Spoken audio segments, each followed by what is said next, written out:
sekarang itu pembimbing skripsi boleh satu. Kenapa kamu ngambil PTK?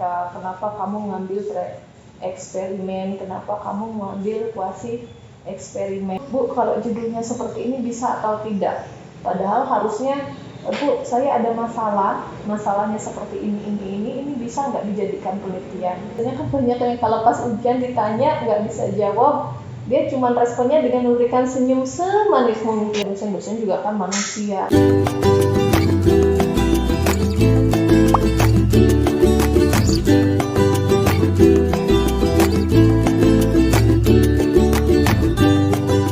Assalamualaikum warahmatullahi wabarakatuh. Halo Rainers, kembali lagi di podcast Komlek. Di kesempatan luar biasa ini, perkenalkan saya Marsanda selaku host podcast Komlek kali ini. Bersama narasumber yang sangat hebat, yakni salah satu dosen PGSD FIP-UNM, Ibu Hotima SPD SI MPD. Beliau juga merupakan salah satu dosen pembimbing dan kepala lab IPA. Selamat datang Ibu. Ya, terima kasih.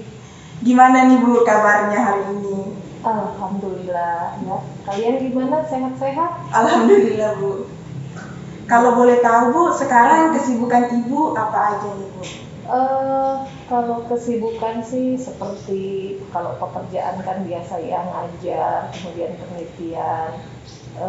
Di samping itu juga ada beberapa kegiatan luar lainnya. Selain juga melakukan pembimbingan skripsi ke mahasiswa aja, itu juga bagian dari tugas kami. Jadi ya kegiatan-kegiatan dalam pekerjaan dan di luar alhamdulillah lancar dan ya lumayan padat. Wah, luar biasa sekali Rainers. Di tengah kesibukan Ibu, tapi Ibu masih menyempatkan hadir untuk membagikan ilmu kepada kita semua. So, jangan sia-siakan kesempatan ini ya. Pasti Rainers sudah baca bukan judul video podcast kita kali ini? Yap, sesuai judulnya, Skripsi It Easy. Maka kita akan mengulik gimana sih skripsi itu bersama Ibu Hotima.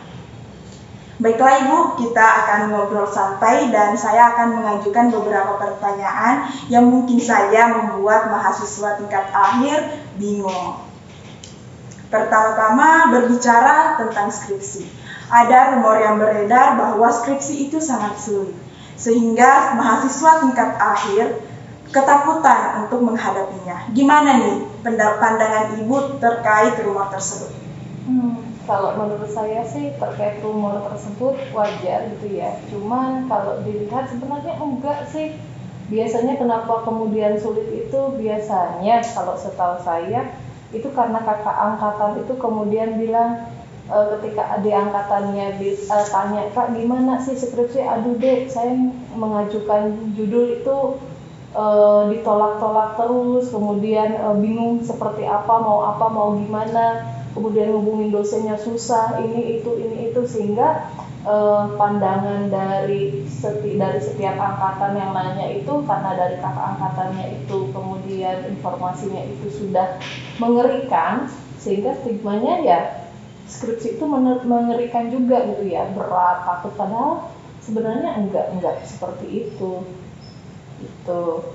Jadi ya enggak, ya rumor itu sebenarnya enggak, karena kalau misalnya ditanya, kalau kalian misalnya nanyanya sama mahasiswa yang memang dia malas ya, saya katakannya malas, ya mesti dia mengatakan bahwa skripsi itu susah.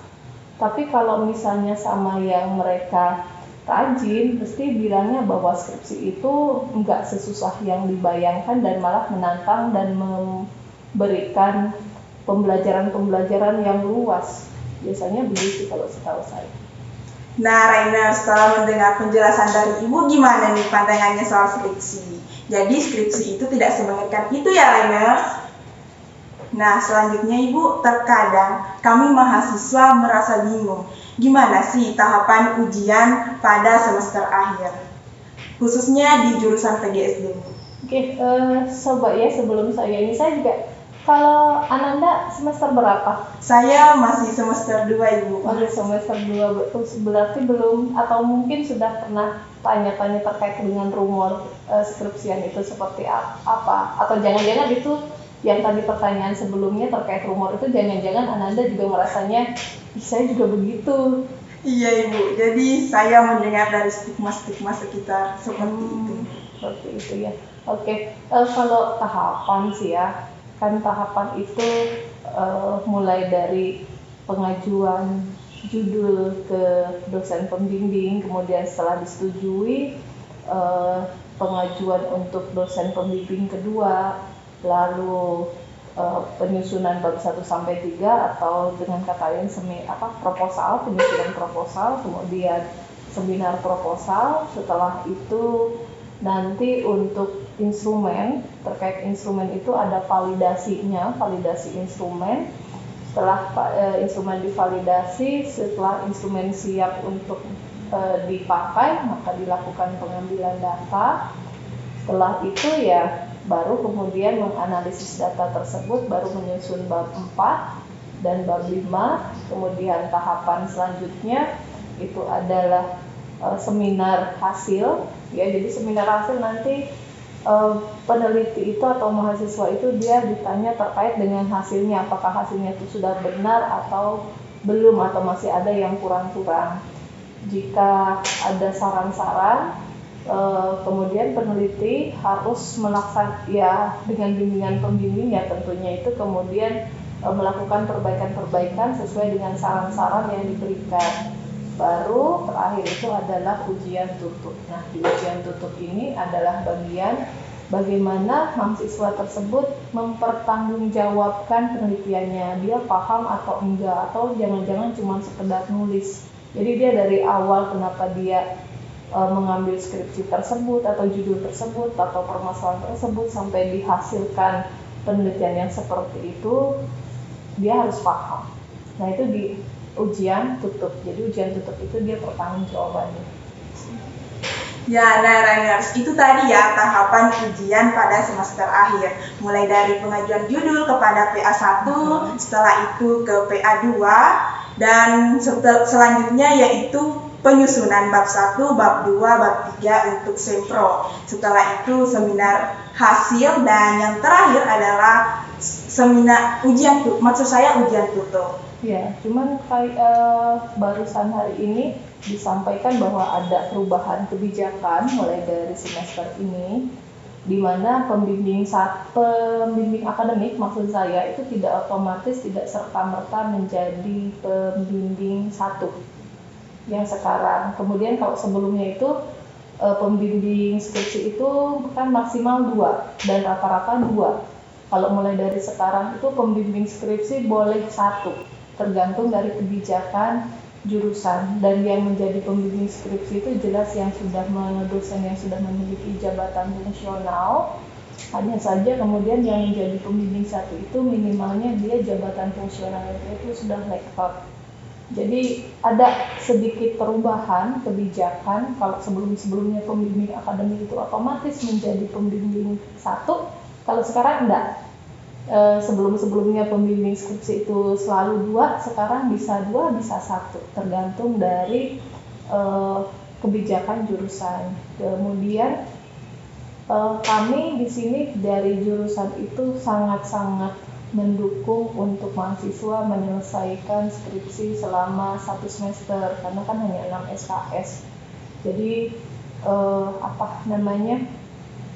mahasiswa itu diharapkan dalam mengerjakan skripsi ini bisa cepat tapi tetap jelas kalau berkualitas.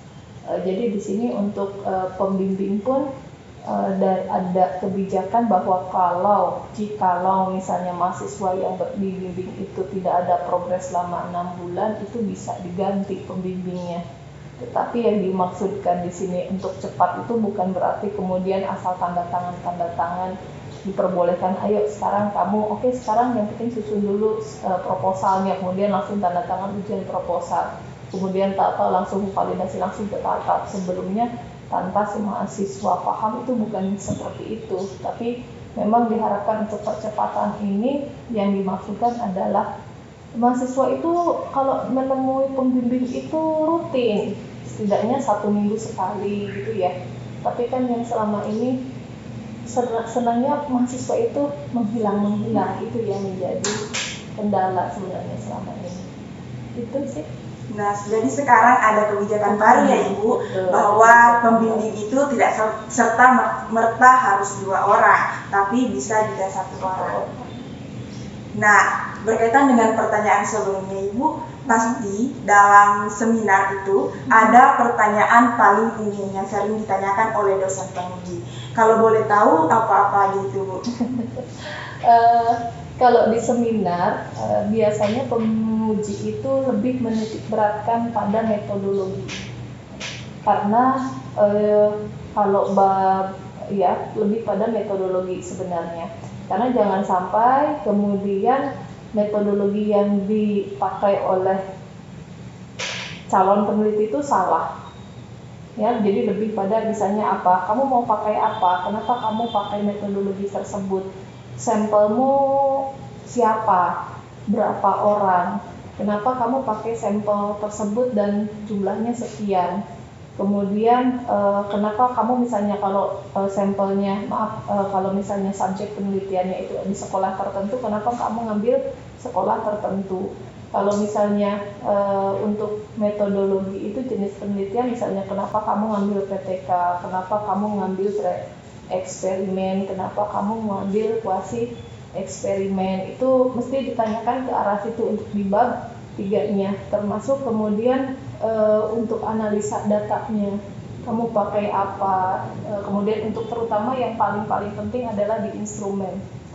Untuk menghasilkan data penelitian ini kamu pakai instrumen apa saja, kenapa pakai instrumen itu, instrumennya dikembangkan dari mana, ya. Jadi kalau untuk Sempro itu lebih banyak pada bab 3 sebenarnya penekanannya. Kenapa? Karena kalau bab 1 lebih banyak di latar belakang.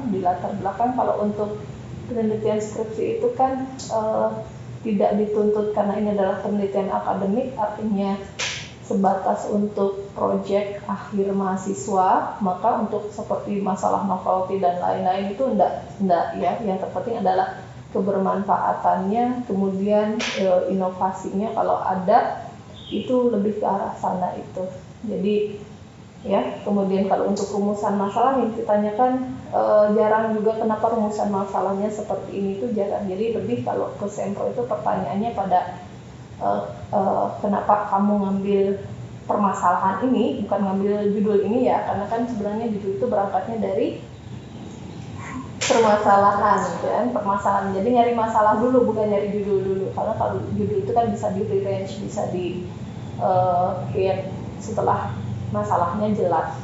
Jadi ya itu lebih pada ke bab 3-nya. Maka misalnya mahasiswa yang mau Sempro itu disarankan paham betul, kamu tuh selain oh ya saya mau meneliti ini, terus menelitinya itu seperti apa. Jadi tahapan-tahapan penelitiannya itu paham, instrumennya itu yang dipakai apa saja, karena banyak yang salah persepsi. Contohnya kalau mau meneliti PTK, model pembelajaran, tapi yang instrumen yang dia pakai itu adalah untuk menilai keterlaksanaan RPP. Jadi kan beda, itu salah ya. Kalau misalnya mau melihat penerapan dari model pembelajaran tertentu, maka yang dilihat, diobservasi itu adalah sintaks dari model pembelajarannya, bukan dari RPP-nya. Maksud yang dari RPP-nya itu kayak gimana? Yang di instrumen observasi itu misalnya guru memberi salam, dicentang, guru menanyakan kehadiran siswa. Nah, kalau hal-hal seperti itu kan RPP. Tetapi kalau sintaks pembelajarannya kan dia akan beda lagi. Nah, jadi di bab 3 itu, di seminar proposal itu lebih pada pertanyaan-pertanyaan yang itu adalah terkait di bab 3 di metodologi. Nah, Rainers, bisa jadi kisi-kisi nih ya. Jadi kalau di ujian itu lebih menitik beratkan pada metodologi dan mohon maaf tadi instrumental maksud saya. Nah, selanjutnya Ibu, kesalahan-kesalahan apa aja sih yang sering dilakukan oleh mahasiswa dalam penyusunan skripsi sehingga revisi lagi sampai berulang kali? Kalau kesalahan yang umum menurut saya itu banyaknya karena mahasiswa itu kayak seperti malas baca, jadi literasi membacanya itu kurang. Kenapa? Dia hanya misalnya melihat dari contoh skripsi kakak angkatan yang ada di perpustakaan cuma 1-2 sudah. Jadinya dia sendiri ya cuma sekedar seperti memindahkan, yang mana kemudian yang membedakan adalah tempat penelitian, biasanya banyaknya seperti itu. Jadi itu yang berikutnya adalah malas baca pedoman penulisan. Jadi karena tadi cuma melihat dari yang punya kakak angkatan, padahal pedoman penulisan itu sudah berbeda, jadinya ya masalah tata tulis itu udah salah. Ya, misalnya apa cara mensitasi kan udah beda antara kutipan langsung, kutipan tidak langsung. Itu berikutnya itu adalah kesalahan umum itu adalah ya tadi ya karena satu dia kurang, mahasiswa tersebut kurang baca, hanya mengandalkan skripsi kakak angkatan yang ada di jurusan, kemudian kurang melihat atau tidak bahkan gitu ya tidak melihat pedoman penulisan skripsi terbaru. Kemudian yang berikutnya dia tidak berusaha memahami dari penelitiannya. Jadi yang selalu ditanyakan oleh mahasiswa itu, Bu, kalau judulnya seperti ini bisa atau tidak? Padahal harusnya, Bu, saya ada masalahnya seperti ini bisa nggak dijadikan penelitian? Harusnya berangkatnya itu dari masalah, bukan dari judul dulu. Kesalahan ini itu seperti itu, sehingga ketika kemudian penyusunan proposal itu nanti akan berbeda, dia bingung. Dan banyaknya juga mahasiswa itu berpikirannya bahwa yang meneliti itu dosennya, sehingga apa-apa itu misalnya terkait dengan jenis penelitian, mau yang mana, mahasiswa bingung. Dan ketika misalnya saya sendiri misalnya ketika membimbing mahasiswa, ya kan ini terserah kamu yang mau meneliti, mau pre-eksperimen kah, mau kuasika, mau PTK kah, itu kan tergantung dari kamu, siap yang mana, lebih menguasai yang mana. Tetapi mahasiswa kemudian balik bertanya, karena menurut ibu baiknya yang mana, walaupun sebenarnya sudah dijelaskan kalau pre-eksperimen itu seperti ini yang kamu harus siapkan seperti ini. Kemudian kesalahan lainnya di bagian latar belakang itu yang tadi awal ya. Latar belakang juga mereka ya karena ini adalah skripsi, itu adalah termasuk salah satu jenis intelijensi gitu ya. Mereka itu banyak yang misalnya kayak koherensi penulisannya itu belum. Jadi kan kalau latar belakang itu dimulai dari hal-hal yang bersifat umum ke hal-hal yang bersifat khusus.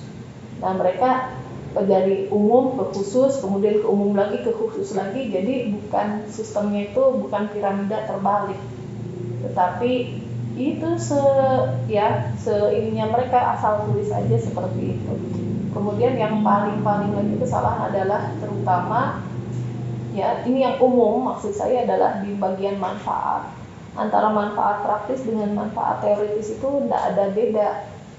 Jadi manfaat praktis itu lagi-lagi sekedar masukan, sekedar informasi. Padahal kalau untuk masukan saran informasi itu masuknya adalah ke bagian manfaat teoritis gitu. Kemudian di bab 2 kesalahannya adalah itu banyak yang kan ada aturannya, karena di awal dia tidak melihat pedoman penulisan, sehingga sumber-sumber atau referensi yang disitasi itu buku misalnya sudah jadul-jadul, bahkan ada yang sebelum saya lahir pun dipakai, padahal aturannya buku itu maksimal 10 tahun, sedangkan jurnal itu 5 tahun. Nah, banyak yang tidak kemudian sesuai dengan aturan tersebut kalau di bab 2. Kemudian di bagian kerangka pikirnya juga antara yang deskripsi dengan bagannya itu beda, padahal harusnya satu kesatuan gitu ya, artinya sama. Di metodologi juga masih banyak yang salah-salah seperti itu. Kemudian penulisan pustaka juga balik lagi tadi belum sesuai dengan pedoman. Dan yang paling itu mahasiswa itu sudah dikasih masukan, tapi entah kenapa, mungkin karena mau cepat atau apa, sehingga ketika bimbingan lagi itu hanya datang dan bilangnya sudah diperbaiki. Jadi kalau saya sarankan Kalau misalnya mahasiswa sudah bimbingan, sudah dicoret-coret, diberikan masukan, maka kertas yang sebelumnya dicoret-coret itu juga dibawa untuk menunjukkan bahwa ini loh Bu, ini loh Pak, sudah benar-benar saya perbaiki. Jadi terlihat bedanya. Karena kalau misalnya enggak di seperti itu kan, itu mahasiswa itu masih ternyata belum mengubah seperti yang disarankan. Jadi masih sama, tapi bilangnya sudah. Nah itu yang kejadian yang suka bikin gemes, makanya kemudian balik lagi masih dicoret-coret karena mahasiswa itu kemudian harusnya kan kalau misalnya diberikan saran, kalau belum paham harusnya tanya belum paham, sebelah sini belum paham maksudnya gimana itu harusnya tanya. Tapi biasanya mahasiswa ketika bimbingan oh iya terus paham enggak? Oh iya paham Ibu. Tapi ternyata pada prakteknya, makanya kemudian yang terjadi masih coret-coret bolak-balik seperti itu. Jadi penting ya Ibu untuk memperhatikan literasi bacaan, khususnya pedoman skripsi terbaru. Betul, pedomannya itu dibaca, kan sudah ada kan, dibaca. Oh iya, kalau cara nulis pustaka itu seperti apa, marginnya itu berapa ukurannya, kemudian cara mensitasi itu seperti apa, itu harusnya diperhatikan. Jadi banyak sekali dari mulai sempro sampai ujian tutup, hal-hal yang seperti itu tuh masih jadi bahan koreksian itu ya. Dan sebenarnya itu hal-hal yang seperti itu tuh sebenarnya harusnya itu udah nggak ada lagi, karena harusnya mahasiswa udah paham karena sudah diberikan pedoman. Jadi harus memperhatikan latar belakang, manfaat, daftar pustaka. Ya itu ya, diantaranya itu. Artinya ketika kita menulis karena ini adalah penelitian, ini karya ilmiah, ya memang kita harus memahami dari awal sampai akhir untuk teknik penulisan gitu. Harus benar-benar paham ya Ibu. Harus ya, dengan itu tadi melihat terutama pedoman penulisan skripsinya. Iya Ibu. Nah, pertanyaan terakhir nih Bu. Apakah ada dari Ibu tips bagi mahasiswa semester akhir supaya tidak terlalu sering revisi? Ya, ada lah ya, ada beberapa yang mau saya sampaikan juga. Kan tadi dibilang bahwa terkait dengan teknik penulisannya, maksudnya misalnya terkait margin, cara mensitasi, kemudian yang tipe-tipe. Untuk menghindari hal yang tersebut bisa saling kerjasama antar mahasiswa. Misalnya kamu lagi mengerjakan skripsi, ada temanmu juga iya, maka sebelum ke dosen itu minta temanmu baca skripsimu dan kamu baca skripsi temanmu. Lihat bagian mana yang masih typo, lihat bagian mana yang masih belum sesuai dengan pedoman penulisan. Kemudian tips yang berikutnya adalah sering-seringlah untuk berdiskusi setidaknya antar teman. Benar-benar tanyakan dan benar-benar pahami apa skripsi yang kamu buat. Jadi jangan hanya sekedar biasanya kan banyak yang kalau pas ujian ditanya nggak bisa jawab, dia cuma responnya dengan memberikan senyum semanis mungkin. Jadinya ini lagi ujian atau lagi apa kok cuman senyum gitu ya. Cuman itu mungkin bukannya mahasiswa itu tidak paham, hanya karena kan ujian itu dia dihadapkan dengan dia sendiri, si mahasiswanya sendiri, kemudian di hadapannya itu ada beberapa dosen. Nah makanya si mahasiswa tersebut jadinya gugup, panik, sehingga apa-apa yang sudah dipersiapkan itu jadinya ngeblank. Yang banyaknya seperti sehingga dia jadinya cuma senyum itu paham gitu ya. Cuman tipsnya kemudian untuk menghadapi hal yang seperti itu, cobalah untuk tenang, sering-sering latihan dulu presentasi, bagaimana presentasi yang baik itu, latihan di depan cermin itu gitu ya, sehingga terlihat persiapannya. Kemudian tadi sudah dibilang untuk tenang. Jadi kalau misalnya ada dosen juga kan manusia. Jadi nggak usah sebegitu paniknya dalam menghadapi dosennya juga kan baik ya, baik-baik dosen-dosen di PGSD itu baik-baik, murah senyum gitu ya. Nggak ada yang sampai marah-marah sampai sebegitunya tuh enggak, cuman pikirannya mahasiswa itu yang sudah panik duluan, jadinya dia ketakutan, akhirnya ngeblank. Nah, jadi silahkan itu manajemen ke arah situ juga. Yang penting kalau semuanya sudah dipersiapkan dengan baik, semuanya sudah dipahami, insya Allah dalam menjalani ujian itu bisa menjawab.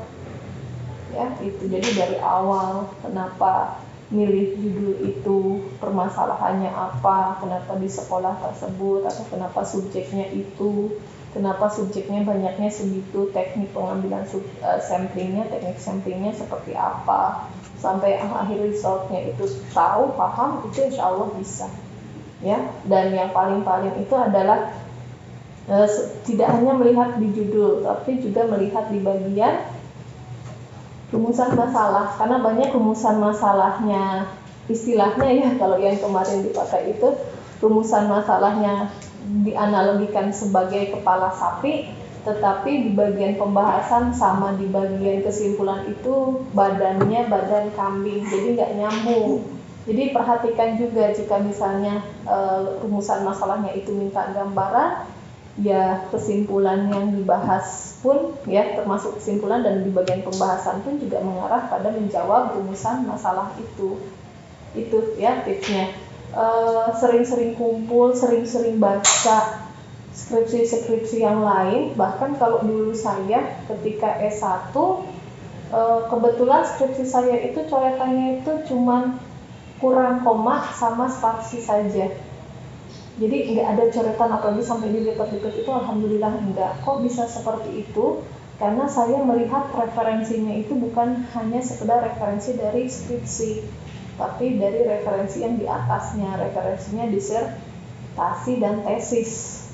Jadinya selain jurnal-jurnal ya lebih ke tesis. Jadi oh iya di tesis seperti ini, jadinya lebih. Dan itu kalau misalnya ke perpustakaan itu tidak hanya 1-2 skripsi orang atau tesisnya orang saja yang dilihat, tetapi sampai 5-6 diambil, semuanya dibuka, dibaca mulai dari latar belakang. Oh latar belakang ternyata yang si A seperti ini, yang si B seperti ini. Jadi istilahnya mengamati punya beberapa orang, kemudian cari oh ternyata kalau menulis latar belakang itu seperti ini. Jadi kita juga berusaha belajar, oh ternyata hal-hal umum ke hal-hal yang khusus itu maksudnya seperti apa, kok enak ya bacanya. Itu jadi comparekan beberapa skripsi, jangan cuma 1-2. Artinya balik lagi ke literasi bacanya itu juga harus ditingkatkan. Sekarang zaman teknologi canggih ya. Misalnya hari Sabtu Minggu perpustakaan tutup, kan kita bisa nyari browsing googling itu ya, nyari skripsi orang, tapi bukan untuk dijiplak, tapi maksudnya adalah untuk dibaca, untuk dipelajari kelebihan-kelebihannya. Hanya saja saran dari saya, carilah skripsi dari universitas-universitas ternama juga, jangan hanya sekadar asal-asalan ya. Ikut dilihat, dipelajari, tapi tetap melihat gaya selingkuhnya dari UNM itu ya. Dan yang terpenting adalah jangan suka menghilang. Karena biasanya mahasiswa habis sempro gitu kan, atau menghilang. Saya pembimbing menjadi pembimbing itu bab 1, bab 2, bab 3 membimbing mahasiswa itu rutin, dan kemudian seminar proposal. Tapi setelah seminar proposal mahasiswa itu menghilang. Tahu-tahu sebulan 2 bulan kemudian itu sudah datang dengan membawa bab 4, bab 5. Jadi yang setelah sempro itu tidak ada bimbingan apanya, padahal ketika misalnya, tidak semua ya, tapi ada, kemudian ketika dilihat itu, nah ini instrumenmu masih salah, nah ini hasilmu masih salah, kenapa seperti ini, kenapa seperti itu. Akhirnya kalau sudah seperti itu mahasiswa ya kebingungan sendiri. Jadi artinya setelah sempro pun jangan langsung menghilang, itu ya, tetap bimbingan walaupun kemudian instrumen itu divalidasi, tapi tetap juga bimbingan ke dosen pembimbing bahwa oh ya Bu, ini instrumen saya seperti ini, kemudian saya sudah mengurus untuk mendapatkan validatornya siapa, seperti itu. Jadi tetap ada komunikasi yang baik dengan dosen pembimbing gitu ya. Sesibuk apapun dosen pembimbing, yang terpenting mahasiswa itu terus berusaha menghubungi dengan sopan gitu ya, insya Allah kami berusaha melayani dengan sangat baik gitu ya. Jadi jangan suka hilang-hilang, datang-datang cuma udah selesai. Tapi iya, kalau betul, kalau salah kan yang rugi mahasiswa karena harus restart lagi dari awal. Artinya mulai dari pengembangan instrumennya juga diperbaiki, balik lagi pengambilan data kan. It's not smart, nggak cerdas ya cara yang seperti itu. Jadi pembimbingan dari awal sampai akhir itu silahkan dijalani dengan baik, dengan rutin. Kalau misalnya mahasiswa itu rutin bimbingannya 4 bulan, 5 bulan itu selesai. Ya, sangat bermanfaat ya Rainers. Pokoknya harus dicatat baik-baik. Seperti harus sering berdiskusi dengan teman, menjalin komunikasi dengan baik dengan dosen pembimbing. Yang pastinya jangan mengghosting. Iya itu ya, jangan suka mengghosting karena itu enggak sopan juga. Iya itu. Wah, sangat menarik bukan Rainers pembahasan kita tentang skripsi. Semoga teman-teman Rainers dapat terbantu dalam mengerjakan skripsi. Kepada narasumber kita Ibu Hotimah, terima kasih banyak karena sudah meluangkan waktunya berbagi ilmu kepada kita semua. Ya, okay. Mungkin ada pesan dan kesan yang ingin Ibu sampaikan kepada mahasiswa PGSD FIP UNM, terkhususnya semester akhir, Ibu. Silahkan. Ya, pesan saya untuk mahasiswa akhir ya, tapi tidak hanya untuk mahasiswa akhir sih sebenarnya, bahwa PGSD, jurusan PGSD itu adalah jurusan yang punya kualitas. Kita sudah akreditasinya kemarin A dan ini sedang diurus untuk ke akreditasi unggul gitu ya, sedang penyusunan ISK, dan insya Allah rencana kami di tahun depan itu adalah untuk mengajukan pengajuan ke akreditasi internasional. Nah, di sini kami membutuhkan mahasiswa-mahasiswa yang berkualitas. Salah satunya adalah mahasiswa itu mampu menyelesaikan skripsi dalam 1 semester, sehingga diharapkan kepada mahasiswa tingkat akhir terutama, silahkan yang rajin seperti tadi yang sudah dibahas itu ya, yang rajin melakukan bimbingan, jangan suka menghilang-hilang. Ada yang kurang paham, didiskusikan dengan temannya, tanyakan juga ke dosen pembimbingnya, sehingga skripsi kalian cukup 1 semester itu sudah selesai. Begitu kalau dari saya ya. Ya, baiklah, terima kasih banyak Ibu. Ya.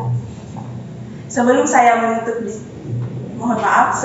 menutup podcast kita pada kali ini, izinkan saya mengutip sebuah kata dari Bill Gates yang mengatakan bahwa visi tanpa eksekusi adalah melamun. So guys, jangan keseringan melamun ya. I'm Marsanda, see you in the next podcast.